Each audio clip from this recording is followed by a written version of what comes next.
মাঝে মাঝে এই বাঙালি জাতিকে নিয়ে আমার খুব গর্ব হয়।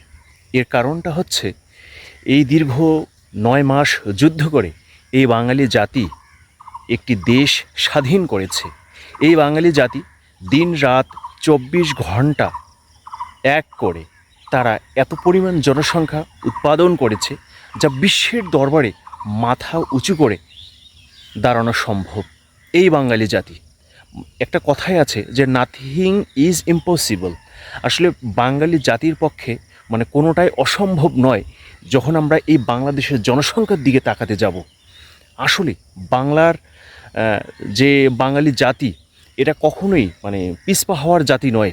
সত্যিকার অর্থে এই বাঙালি জাতিকে নিয়ে অত্যন্ত গর্ব করার একটা জাতি। পৃথিবীতে অনেক উন্নত দেশ বিভিন্ন মেশিনারিজ, যন্ত্রাংশ, অনেক ভালো কিছু উৎপাদন করে, কিন্তু বাংলাদেশের মানুষ জনসংখ্যা উৎপাদনে এতটা পারদর্শী, সত্যিকার অর্থে এদেরকে কি বলবো, ২১শে পদক থেকে শুরু করে আপনার যত উচ্চমানের পদক আছে, আমার মনে হয় তাদেরকে দেওয়া উচিত। কি বলেন আপনারা?